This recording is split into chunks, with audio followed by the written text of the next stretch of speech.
Alléluia. Bienvenue, bienvenue, bienvenue. Bonjour, bien-aimés.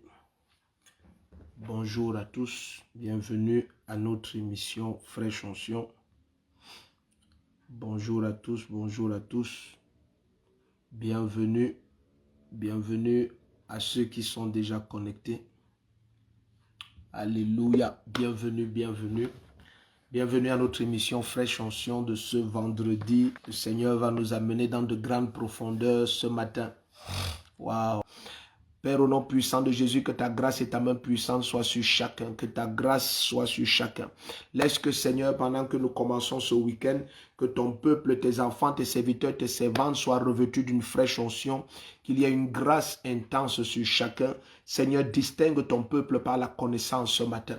Laisse que la connaissance de ta parole, les mystères cachés de ton esprit, de ta présence et de ta puissance soient révélés en abondance pendant cette émission au nom de Jésus. Allons dans le livre de Romains, chapitre 2, je vais lire à partir du verset 27, les 3 derniers versets, et puis nous allons dans Romains chapitre 3. Ce matin, le Seigneur veut nous amener dans de très grandes profondeurs. Ok, l'incirconcis, il est dit ici, l'incirconcis de nature qui accomplit la loi ne te condamnera-t-il pas, toi qui la transgresses, tout en ayant la lettre de la loi et la circoncision?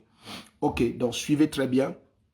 L'apôtre Paul est maintenant en train de mettre en parallèle et il le fait depuis que nous sommes pratiquement au chapitre 2 à partir du verset 10. Depuis pratiquement le verset 10 et surtout à partir du verset 12, il commence à mettre en parallèle la désobéissance des Juifs qui pourtant ont la loi. Mais suivez très bien ce direct si cette émission Fraîche Onction de ce matin est spéciale. Sama Innocent Amel, comment va Pointe-Noire? Vous êtes la bienvenue à Delouan. Pasteur Joseph Cal, nous sommes pressés de vous revoir. Lucienne Baron, vous êtes bénis, vous êtes tous la bienvenue.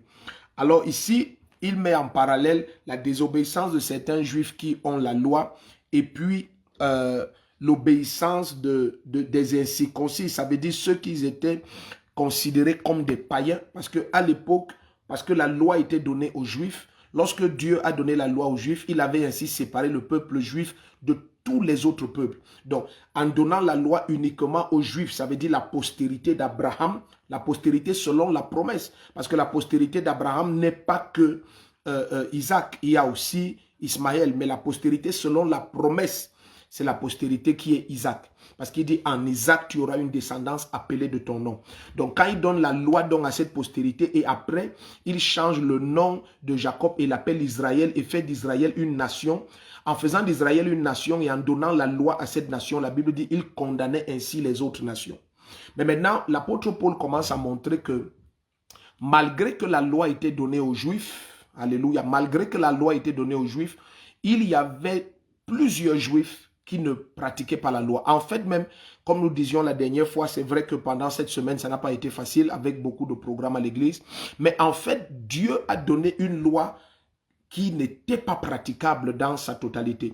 Et le Seigneur va expliquer par la suite, par les prophètes Jérémie et Ézéchiel, que c'était fait afin que Israël comprenne que Israël ne peut pas se sauver lui-même.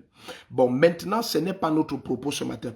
Alors, Paul va commencer à mettre en parallèle à partir du verset 12 de Romains 2, il va commencer à mettre en parallèle le fait que pendant que les Juifs qui ont la loi ne la pratiquaient pas, vous avez dans le sens, par exemple, de ne pas voler ne pas prendre ce qui ne t'appartient pas. Par exemple, ne pas médire de ton voisin. Par exemple, ne pas faire des prêts avec des intérêts à son frère, ainsi de suite.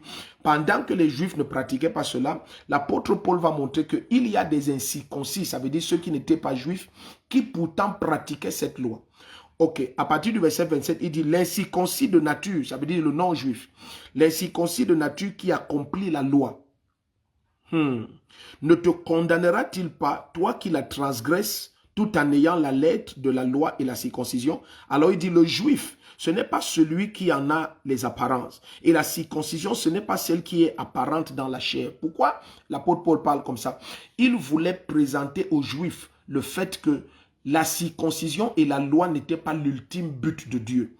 À cause du fait que Dieu donne à Abraham une alliance éternelle, les Juifs étaient tombés dans un mensonge, entre guillemets, dans un mensonge selon lequel cette loi est la volonté parfaite de Dieu. Et s'il vous plaît, soyez très attentifs parce que ce que nous allons partager ce matin, je te supplie, sois très attentif.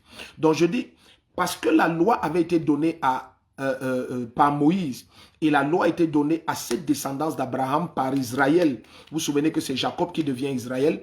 Alors les Juifs avaient l'impression que cette circoncision et cette loi, c'est ça qui leur garantit pour l'éternité le salut et la particularité de domination en tant que nation. Parce qu'eux, ils avaient l'alliance, ils avaient la loi et ils avaient les patriarches. Tous les patriarches, aujourd'hui, auxquels nous nous référons pour notre foi chrétienne, sont des Juifs.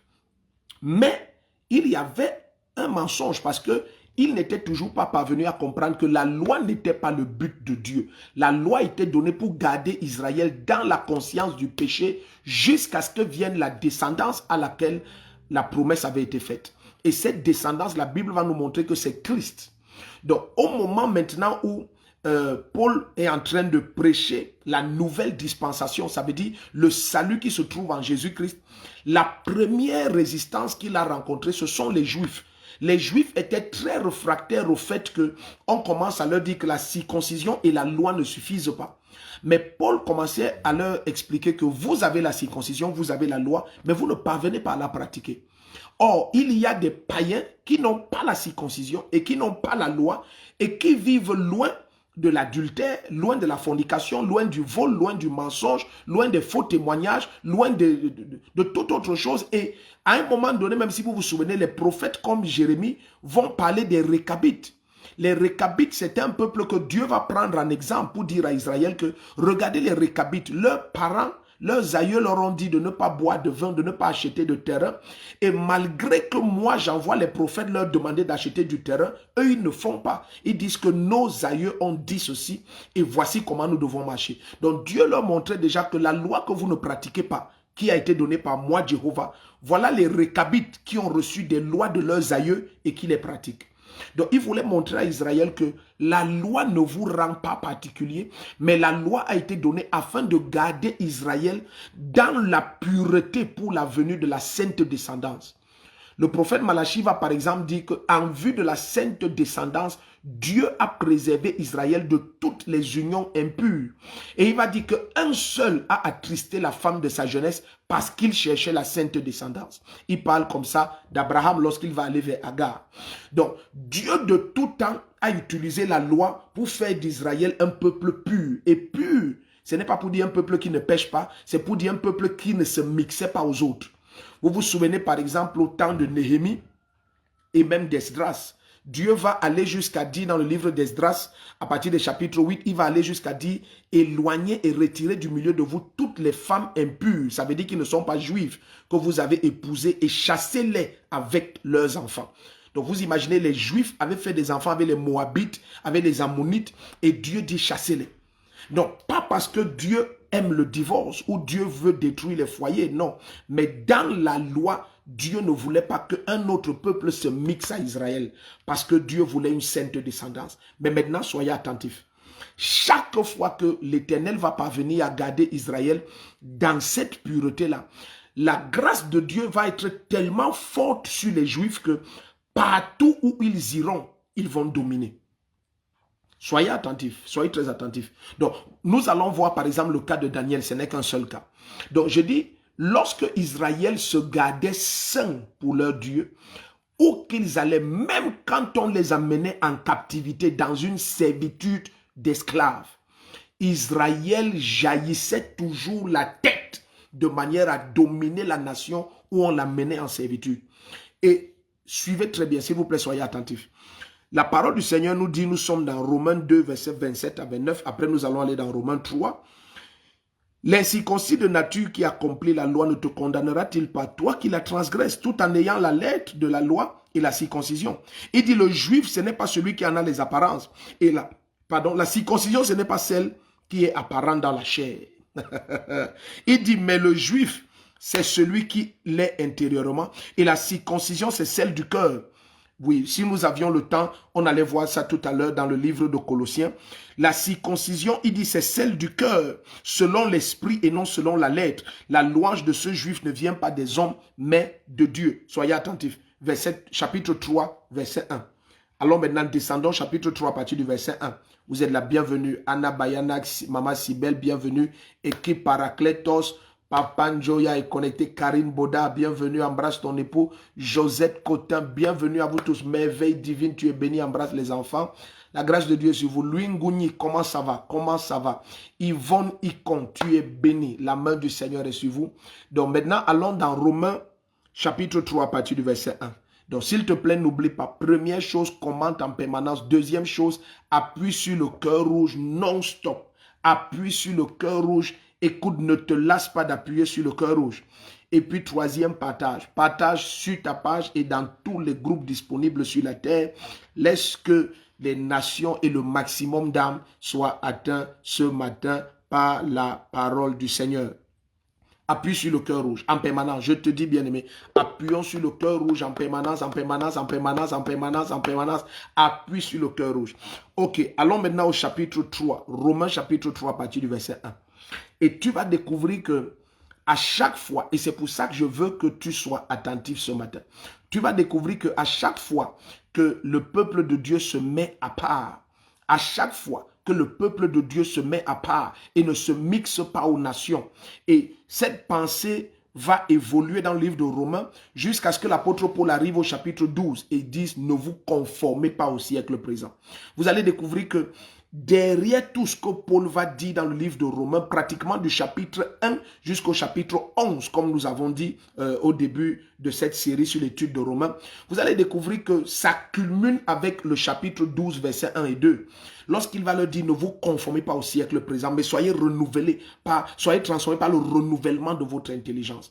En fait, Paul voulait montrer aux Juifs que quoi que ce soit qui vous a été donné, ça ne vous a pas été donné pour opérer selon la chair. Ça vous a été donné comme l'ombre d'une réalité. Et cette réalité-là, c'est Jésus-Christ. Donc, lorsque Jésus vient, la circoncision, c'est celle du cœur. La circoncision, c'est le dépouillement du corps de chair. La circoncision, c'est ce qui est aussi appelé comme étant la conversion.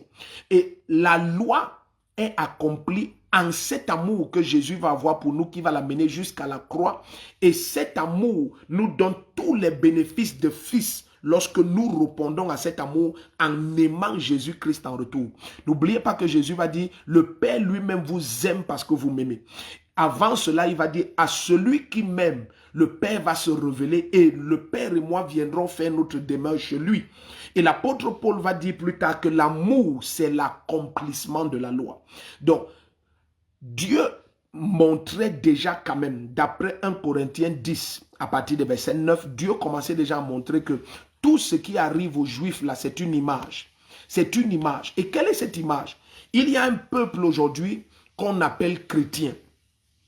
Pas chrétien parce qu'ils s'appellent chrétiens, mais chrétiens parce qu'ils sont comme Jésus-Christ. N'oubliez pas que c'est à Antioche pour la première fois que les disciples ont été appelés chrétiens. Ça veut dire ceux qui sont comme Christ. Parce qu'aujourd'hui, le mot, l'essence même du mot a été perdu. Donc, il y a un peuple qu'on appelle comme Christ. Ça veut dire chrétien. Ce sont des gens qui, où que ce soit, ils se retrouvent, ils dominent. Et je prie pour toi que la lumière qui va nous être donnée ce matin, qu'elle commence à opérer une domination maximale dans toute sphère d'influence, dans toute zone d'opération, quel que soit le pays, la nation, la ville où tu es en train de me visionner, connecté maintenant, que tu prennes contrôle, domination parfaite, totale, entier, plein, dans toute sphère de société. Bien-aimé, Dieu ne t'a pas appelé pour une autre position que le sommet. Lorsque Jésus-Christ parle de nous, dans Matthieu 5, à partir du verset 13, il dit, vous êtes une ville située sur le sommet de la montagne que rien ne peut cacher. Et il dit, suivez bien, il dit, personne n'allume une lampe pour la placer sous le boisseau. Donc Jésus veut dire, je n'ai pas sauvé un seul d'entre vous pour que sa gloire soit invisible. Je n'allume pas de lampe pour la mettre sous le boisseau, mais je la place sur le chandelier, afin que quiconque entre voie briller cette lumière. Donc Jésus ne t'a pas sauvé pour que tu vives caché. Je sais qu'il y a un mensonge qui est entré dans l'église même, disant que pour vivre heureux, il faut vivre caché. Ce n'est pas la voix de Dieu. Ce n'est pas la parole de Jésus-Christ. Il y a un deuxième mensonge qui est entré dans l'église, parce que les Juifs avaient des mensonges en eux. J'ai dit, il y a un premier mensonge qui veut te faire croire que tu peux vivre caché et c'est là où tu es heureux. Non. Jésus t'appelle à être une lumière qui brille sur le chandelier. Jésus t'appelle comme une ville située sur le sommet de la colline que rien ne peut cacher. Rien ne peut cacher. N'oublie pas que Jésus-Christ a dit, le deuxième mensonge, c'est de croire que, quoi que ce soit que Jésus a dit, crois-le dans ton cœur et tais-toi. Parce que plusieurs vont te dire, mais tu n'as pas besoin de parler ta foi. Pourquoi vous aimez parler? La foi, c'est dans le cœur. Non. Si ça bonde dans le cœur, ça va sortir de la bouche. La bouche parle de l'abondance du cœur. Rien ne peut abonder dans ton cœur et ça ne sort pas de ta bouche. Jésus va jusqu'à dire, tout ce que je vous dis en secret, dans Luc 12, tout ce que je vous dis en secret, criez-le sur les toits. Criez-le sur les toits. N'oubliez pas, parce que parfois, j'ai suivi des prédicateurs, ils étaient bien intentionnés. Mais parfois, la bonne intention ne suffit pas. Il faudrait que ce soit par l'Esprit de Dieu. Ils étaient bien intentionnés et ils ont dit, par exemple, que Joseph a souffert parce qu'il a révélé ses rêves à ses frères. En réalité, Joseph n'a pas souffert. Il faut avoir une bonne définition de chaque thème. Une fois, nous avons partagé toujours ici dans cette émission, je vous ai dit, l'Église a beaucoup de problèmes parce que certains concepts par lesquels nous vivons ont été définis par le monde et on s'en est tenu à ça. Bien aimé, souffrir, lorsque Jésus va parler dans Matthieu 19, lorsque Pierre dit, Seigneur, qu'en sera-t-il de nous qui avons tout abandonné pour te suivre? Jésus va dire, il n'y a pas un seul qui est tout abandonné pour me suivre, qui ne recevra au centuple de maisons, de biens, de richesses, de trésors et tout ça. Il dit, avec les persécutions. Donc, il ne faut pas croire que les persécutions, c'est la souffrance. Non, les persécutions sont des instruments que Dieu a établis pour fortifier notre foi et pour nous qualifier pour les couronnes éternelles. Parce que être dans ce corps de chair, dans ce monde, avec tout le système qui est mis en place et garder la fermeté de sa foi en Jésus-Christ, c'est être qualifié pour des couronnes. Les anges ne vivent pas dans ce monde avec notre apparence. Aucun être en dehors de nous n'a cette apparence de chair dans ce monde. C'est pour ça que Jésus a pris cette apparence. Et être dans ce monde et garder la fermeté de sa foi, bien aimé, Jésus va nous couronner d'une grande gloire. Les anges vont nous célébrer. Voici ceux qui ont vaincu. Et suivez, c'est très important. Ça fait que dans ce monde, tu peux avoir l'impression que la souffrance, c'est lorsque ta chair se sent mal. Mais non, non. La persécution n'est pas une souffrance. On ne souffre que lorsqu'on s'éloigne de la parole. Si j'avais le temps, je te montrerais le psaume 119 à partir du verset 87. Il dit, avant d'avoir souffert, je m'égarais. Mais maintenant, je respecte ta parole. Donc, on ne souffre que lorsqu'on vit loin de la parole. Tout ce qu'on expérimente et rencontre en marchant en accord avec la parole, on n'appelle pas ça la souffrance. Ça peut être une persécution, mais la persécution fait partie de la bénédiction. Jésus dit, vous recevrez au centuple avec les persécutions. Attends, permets-moi de lire cela. Il dit, vous recevrez au centuple avec les persécutions. Donc les persécutions, ça fait partie du paquet. Alléluia, ça fait partie du paquet. Les persécutions ne sont pas hors du paquet. Kato brakali bahande. Nous sommes dans Matthieu 19. Matthieu 19. Alléluia. Manda kerebroko shaba. Donc tu peux lire ça verset 28 jusqu'à 30. Jésus dit, en vérité, je vous le dis, quand le Fils de l'homme au renouvellement de toutes choses sera assis sur son trône de gloire, il dit, vous de même qui m'avez suivi, vous serez assis sur 12 trônes, il parle aux apôtres, et vous jugerez les 12 tribus d'Israël. Vous vous souvenez des 144 000 d'Apocalypse. Il dit, vous allez juger les 12 tribus d'Israël. Ça, c'est donné aux 12 apôtres. Et quiconque aura quitté à cause de mon nom, maison, frère, soeur, père, mère, femme, enfant ou terre, recevra beaucoup plus et héritera de la vie éternelle. Et il dit, plusieurs des premiers seront les derniers, et ainsi de suite. Maintenant, la même histoire, quand elle est rapportée dans le livre de Luc 19, il ajoute, et au centuple avec les persécutions. Est-ce que vous êtes connecté là? Bien-aimé, tu es la bienvenue. Où que tu sois en train de nous écouter, où que tu sois en train de suivre maintenant, la grâce de Dieu est sur toi, la main du Seigneur est sur toi. Tu es la bienvenue, Shouramou de Salomé, Taka, Esther, Emmanuel Delors, wow, vous êtes nombreux connectés. La grâce de Dieu est sur vous. La grâce de Dieu est sur vous. Informons le maximum de nos bien-aimés. Fraîche onction de ce matin a déjà commencé. Fraîche onction a déjà commencé. Allons dans Marc 10, verset 30. Lisons ça aussi dans Marc. On a lu dans Matthieu 19 Allons dans Marc 10. Marc 10, verset 30. Laisse-moi te lire cela. Marc 10, lisons même verset 29 et 30. Ça va te bénir. Regarde ce que Jésus dit. Jésus répondit, ça c'est la même question encore. En vérité, je vous le dis, il n'est personne qui est quitté à cause de moi et de l'évangile ou du royaume, maison, frères, sœurs, mères, pères, enfants ou terres, qui ne reçoivent au centuple. Suivez bien. Ça, nous sommes dans Marc 10, verset 30 maintenant. Et qui ne reçoivent au centuple présentement dans ce temps-ci des maisons, des frères, des sœurs, des mères, des enfants, des terres, avec des persécutions. Vous suivez ça? Il dit avec des persécutions. Et dans le siècle à venir, la vie éternelle. Est-ce que vous comprenez? Donc, il n'a jamais placé les persécutions hors de la bénédiction. Non. Donc, lorsque Joseph est persécuté, ce n'est pas la souffrance. Tu ne peux pas dire que c'est parce que Joseph a déclaré ses rêves qu'il a souffert. Joseph n'a pas souffert. Joseph a été persécuté à cause de la justice de sa marche. Pourquoi est-ce que la femme de Pharaon, la femme de Potiphar le jette en prison? Parce qu'il refuse de se compromettre. D'autres juifs pratiquaient l'iniquité avec cette femme. Mais Joseph dit, loin de moi de pratiquer une telle abomination et de blesser mon Dieu. Vous imaginez un peu? Donc ça montre que chaque fois que Israël va marcher droit devant le Seigneur, où que ce soit où tu vas te retrouver, tu vas prendre contrôle. Je proclame sur ta vie à partir de cet instant, où que ce soit où tu vas te retrouver, marchant dans la parole, marchant dans la radicalité de la parole. C'est ce qui est rare. Et que l'Église n'oublie jamais. Jésus a averti. Laissez-moi vous lire l'avertissement de Jésus. Laissez-moi vous lire cet avertissement parce que c'est bien que ton attention soit attirée sur de telles choses. C'est bien que ton attention soit attirée. Regardez, prenons d'abord Luc 8, verset 18. Après, on va aller dans Luc 18. Regardez Luc 8, verset 18. C'est une parenthèse, mais qui va te bénir. Il dit, prenez donc garde à la manière dont vous écoutez. En cette fin de temps, cette parole a une importance que tu ne peux pas imaginer. Jésus-Christ dit, prenez donc garde à la manière dont vous écoutez, car on donnera à celui qui a, mais à celui qui n'a pas, on notera même ce qu'il pense savoir. Ok, allons dans Luc 18. Allons dans Luc 18. Suivez bien. Donc, en cette fin de temps, fais attention à la manière dont tu écoutes. D'autres versions disent, faites attention à ce que vous écoutez. Ne donnez pas foi à tout et n'importe quoi. Laissez que la parole soit le standard à partir duquel vous mesurez, jugez et jaugez tout ce que vous recevez. Regardez maintenant Luc 18, verset 8. Il dit, je vous le dis, il leur fera promptement justice. Mais, quand le Fils de l'homme reviendra, ça veut dire lorsqu'il va revenir pour sa deuxième parution, et on parle de l'enlèvement à ce moment. Il dit, quand le Fils de l'homme reviendra, trouvera-t-il la foi sur la terre? Écoutez, si Jésus-Christ pose cette question, ça veut dire que en cette fin de temps, il y a un système qui va combattre la foi. Et plusieurs vont abandonner la foi. Si on a du temps, après l'étude de Romains, pendant qu'on avance, tu vas découvrir, l'apôtre Paul va dire que de ce nombre sont les Yéménais, les Philettes, qui ont abandonné la foi. Ils ont abandonné. Donc plusieurs déjà à l'époque, quelques dizaines d'années après l'ascension de Jésus, plusieurs abandonnaient déjà la foi. Imagine 2000 ans plus tard.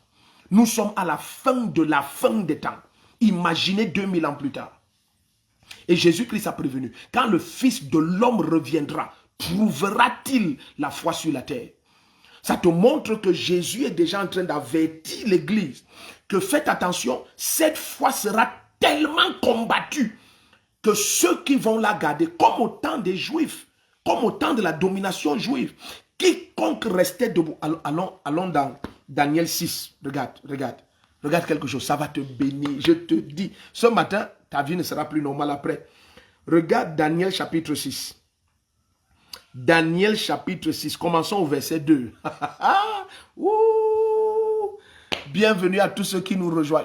Ce matin, écoute, s'il te plaît, quoi que ce soit qui paraissait être une compromission dans ta foi, écoute, mets fin à cette compromission. Tu vois, la main du Seigneur veut te donner une pleine domination.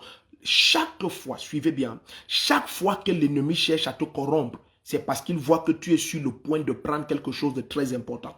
Suivez ce que je vous dis. Suivez ce que je vous dis. C'est un secret. Chaque fois que Satan t'oppresse pour te corrompre, c'est parce qu'il sait que tu es sur le point de prendre quelque chose de très important.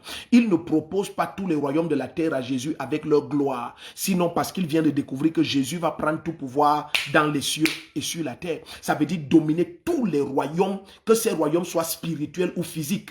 Donc il commence à proposer les royaumes physiques à Jésus parce qu'il découvre. Écoute, quand ton ennemi te fait une proposition, n'aie jamais l'impression qu'un ennemi de la nuit est devenu ton ami le jour. Non! S'il a essayé de te tuer de nuit physiquement ou spirituellement, c'est un ennemi permanent. Donc, lorsqu'il propose à Jésus-Christ les royaumes de la terre et leur gloire, c'est le signe qu'il connaît que Jésus va prendre plus que ça.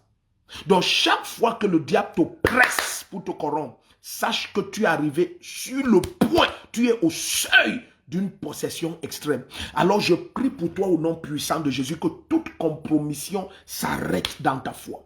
Immédiatement à cet instant, toute compromission. Écoute, n'aie pas peur.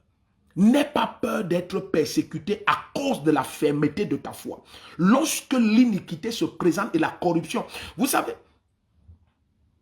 la compromission, ce n'est pas toujours un péché.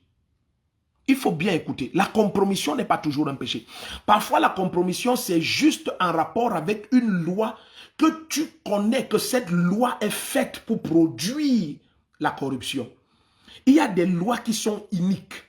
Vous allez voir par exemple ici, le roi va dire que pendant 30 jours, on ne va plus adorer quiconque en dehors de ces statuts qu'il va implanter. Essayez d'imaginer ça. C'est 30 jours seulement. C'est 30 jours. Ah, j'ai envie de dire quelque chose ici. Là. J'ai dit ce n'est que 30 jours. Ce n'est qu'une règle de 30 jours. Et certains peuvent te dire que oui, mais bon, ce n'est que 30 jours. Après ça, tu pries normalement. Non! Pourquoi pendant un mois, on ne te permettrait pas de prier? Regardez un peu. Nous sommes dans le livre de Daniel 6. Darius trouva bon d'établir sur le royaume 120 satrapes qui devaient être répartis dans tout le royaume. Il mit à leur tête 3 chefs. L'un d'entre eux était Daniel, à qui ces satrapes devaient rendre compte afin que le roi ne subisse aucun tort. Donc Daniel était comme le chef des 3 qui étaient à la tête des 120 satrapes. Ok, suivez très bien. Daniel lui-même surpassait les chefs et les satrapes parce qu'il avait en lui un esprit supérieur. Et vous allez voir d'où vient l'esprit supérieur. Et je prie que ce soit ton expérience à partir de ce jour. Bien aimé, que tu opères avec une supériorité d'esprit. Ton langage, tes pensées. Et tu vas découvrir que Dieu ne donne la supériorité d'esprit que lorsque tu es capable de tenir avec ta foi. N'oubliez pas, suivez ce que je vais vous dire par l'Esprit de Dieu. N'oubliez pas que dans Nombre 14, Dieu, parlant de Josué et de Caleb, disent que mes serviteurs Josué et Caleb ont été animés d'un autre esprit. C'est ça l'esprit supérieur. Et pourquoi il appelle Josué et Caleb des gens animés d'un autre esprit? Parce qu'ils n'ont pas laissé leur foi faillir. Mais il ne s'agissait pas du péché. Il s'agissait de 12 espions qui visitent Canaan et les 10 autres disent que oui, la promesse de l'Éternel est vraie, mais il y a les fils d'Anak, il y a des difficultés, il y a des géants. Et ce genre de personnes, ils ont lâché la foi. Mais Caleb et Josué ont dit, hey, si l'Éternel nous a donné Canaan, c'est que ces géants seront comme des viandes devant nous. Est-ce que vous comprenez? Et ça a tellement plu à Dieu qu'il a dit, mes serviteurs Caleb et Josué sont les seuls qui vont hériter, de Canaan avec les tout petits enfants. Tous les autres, si je vais les faire tourner en rond 38 ans après pour qu'ils meurent tous au désert. Je prie pour toi au nom de Jésus-Christ, que ta foi retrouve sa fermeté et sa radicalité. Quoi que ce soit qui faisait faiblir ta foi, je brise le joug de cette oppression sur ta foi ce matin. Au nom puissant de Jésus, bien-aimé, reste ferme. Cet enfant est sur le point de t'être donné. Cet emploi est sur le point. Cette promotion est sur le point. Reste ferme.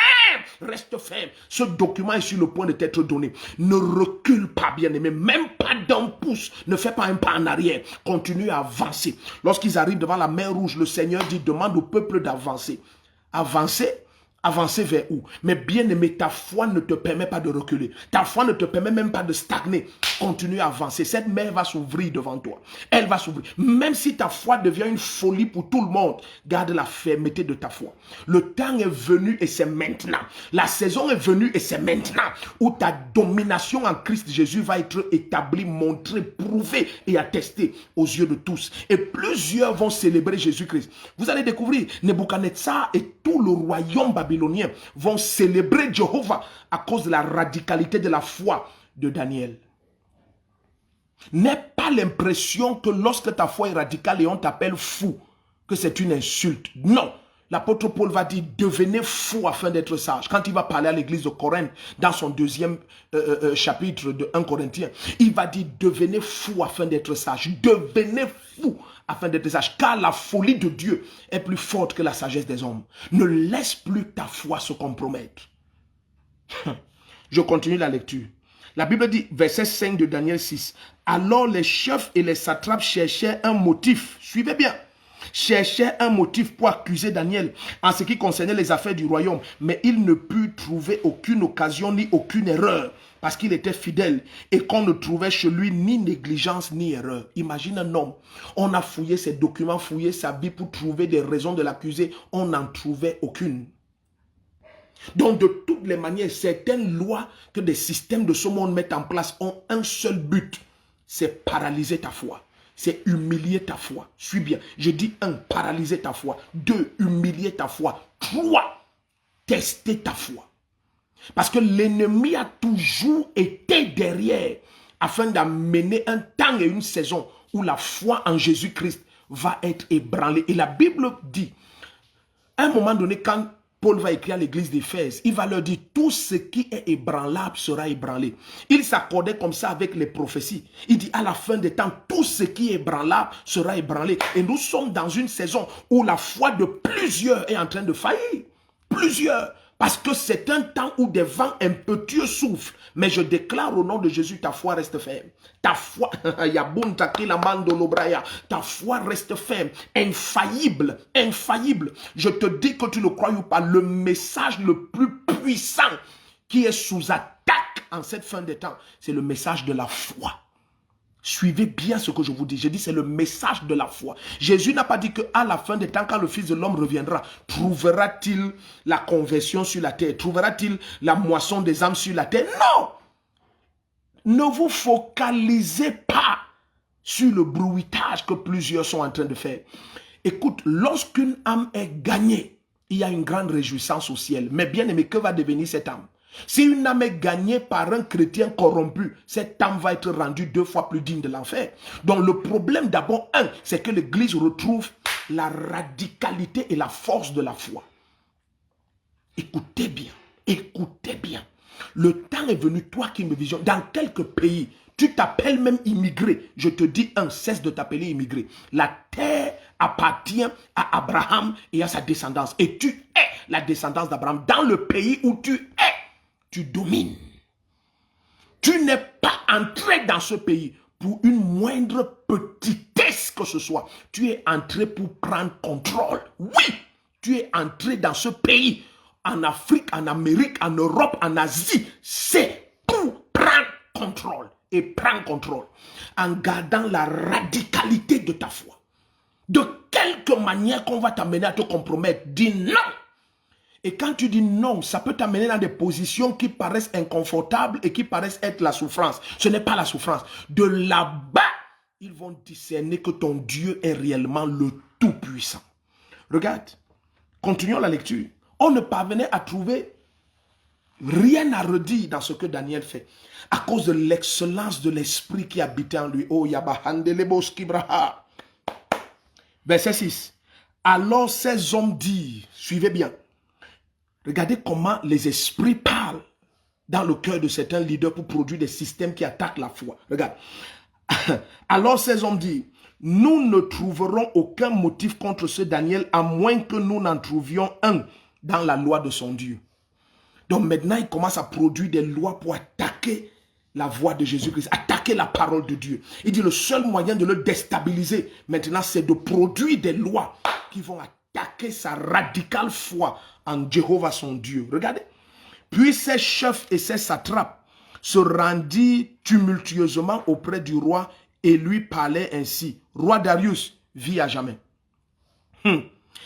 Tous les chefs du royaume, les intendants, les satrapes, les conseillers et les gouverneurs sont d'avis, tu vois, sont d'avis, donc tous les leaders sont d'avis que soit publié un édit royal et que soit mise en vigueur une interdiction, 2 points, Quiconque, je suis au verset 8 de Daniel 6, quiconque dans l'espace de 30 jours, un mois, adressera des prières à quelques dieux ou à quelques hommes, excepté à toi, ô roi, sera jeté dans la fosse au lion.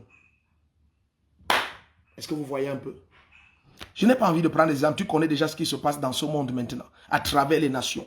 Donc, ici, la compromission de la foi, ça n'a rien à voir avec l'iniquité. Parce que très souvent, quand on parle de compromission de la foi, certains ont la bassesse de croire parce que leur focalisation, c'est le péché, le péché, le péché. Non!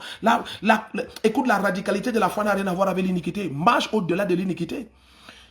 L'ennemi commence à mettre un système pour limiter la percée des enfants de Dieu, de ceux qui sont les adorateurs authentiques de Jésus-Christ. Ça veut dire ceux qui adorent en esprit et en vérité. Ceux qui portent en eux la semence de la radicale foi de Jésus-Christ.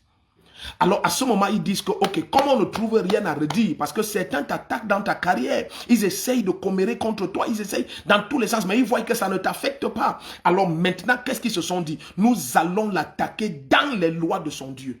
Et ils savent que ce Daniel est quelqu'un qui invoque Jéhovah 3 fois par jour. En tournant son cœur du côté de l'Est. Tu te souviens lorsque Salomon va ériger le temple dans 2 Chroniques 7. Il va dire qu'en toute nation et peuple où nous serons captifs, quand nous allons tourner nos regards du côté de ce temple et invoquer ton nom, ô Dieu, exauce-nous. Vous vous souvenez? Donc maintenant, Daniel 3 fois par jour tournait son regard du côté de Jérusalem, vers l'Est là-bas, puisqu'il était à Babylone. Et il invoquait Jéhovah. Maintenant, ils ont vu que cet homme, il n'y a rien à redire. Il ne vole pas, ne ment pas, il ne fait rien d'inique. On ne trouve rien à redire contre lui. Maintenant, trouvons des décrets contre l'adoration de son Dieu. On va la voir là-bas. Ça veut dire qu'ils connaissent combien radical ta foi peut être. Jésus a dit, quand le Fils de l'homme reviendra, est-ce qu'il va trouver la foi sur la terre? Est-ce que tout ce système que le monde met en place pour attaquer la foi des chrétiens, est-ce que ça ne va pas faire faiblir la foi de plusieurs? Toi, ça ne va pas faire faiblir ta foi. Au contraire, ça devient le moyen par lequel tu vas prendre domination et contrôle. N'oublie pas, je n'ai pas eu le temps de parler de Joseph, mais tu connais l'histoire. Je n'ai pas eu le temps de parler de David et ainsi de suite. Plusieurs ont fait face à ces genres de systèmes auxquels tu fais face. Des hommes et des femmes qui se lèvent et qui mettent en place un système pour oppresser et empêcher l'élévation et la magnificence de la foi en Jésus-Christ. Mais bien aimé, plus le feu va brûler et la mer va déborder, plus ton élévation sera claire et visible par tous. Regarde, lorsqu'ils ont donc pris cela au verset 9 de Daniel 6, il dit maintenant au roi, confirme l'interdiction et signe le décret afin qu'il soit irrévocable selon la loi des Mèdes et des Perses qui ne peut être abrogée.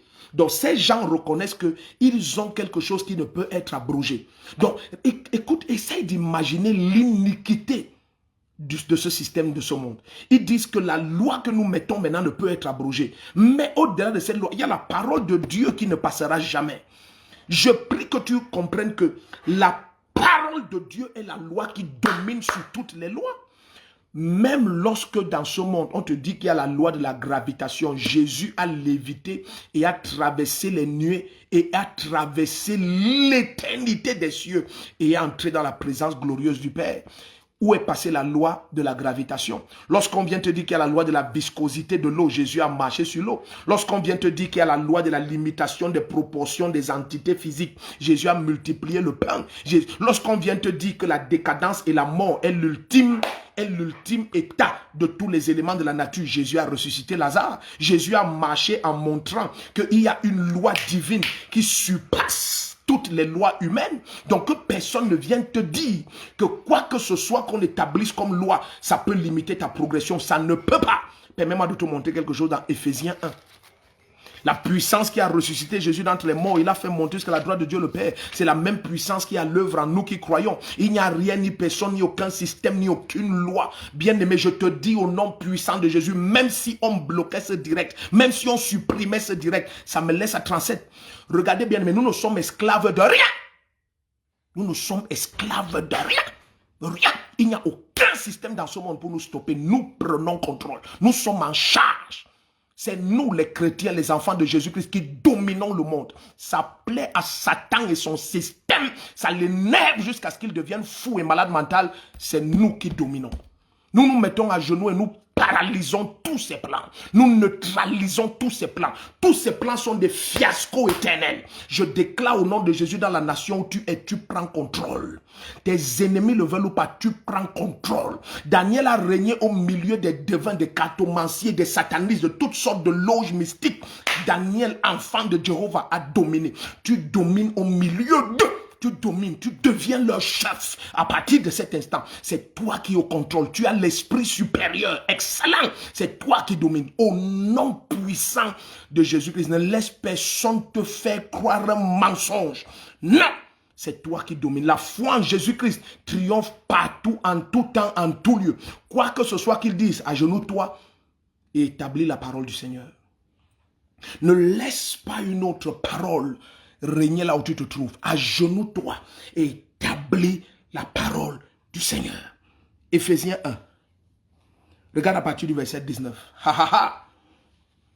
Malegoboho shatamondalia bahata. Si tu es connecté et tu n'appartiens pas à Jésus-Christ, c'est sûr que tu es en train de piquer une colère mystique et ça ne va rien changer.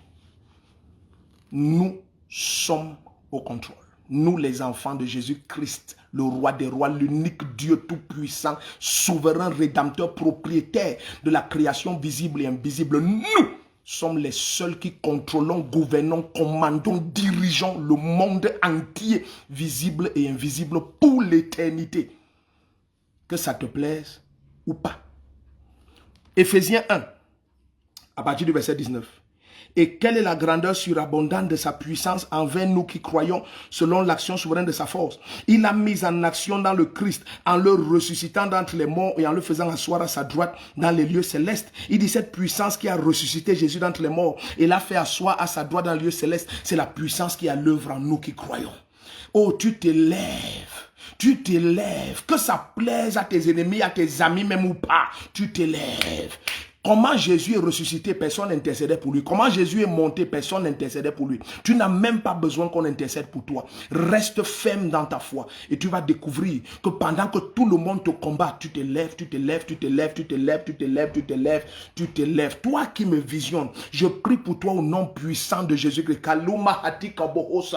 De même qu'il a dit que ceux qui n'ont pas la circoncision et n'ont pas la loi sont en train de pratiquer la loi du Seigneur. Maintenant, toi, qu'on rejetait hier, peut-être on t'appelait, tu n'es pas juif, tu n'es pas... D'accord, mais bien aimé, nous sommes hérités de la promesse par la foi en Jésus-Christ. C'est de nous qu'il parle, les juifs selon l'esprit. C'est de nous qu'il est question. C'est nous qui sommes au contrôle. Et je prie et je prophétise et déclare sur ta vie au nom tout puissant de Jésus-Christ. À partir de cet instant, tu prends contrôle. À partir de cette minute, tu prends contrôle. À partir de cette seconde, tu prends contrôle. Dans le pays où tu te trouves, je te prie au nom puissant de Jésus, cesse de t'appeler immigré dans le pays où tu es. Cesse de te voir petit, tu ne seras jamais petit nulle part. Même si tu es entré de quelque manière que ce soit et tu n'as aucun diplôme, je te dis bien, mais il ne s'agit pas de diplôme, il s'agit de la main du Dieu suprême qui est ton Père, dont tu es l'enfant, tu es le fils. Imagine, Daniel n'est pas de notre classe, il n'est pas fils de Dieu, c'est un des serviteurs dans la maison. Je ne peux pas croire qu'un serviteur dans une maison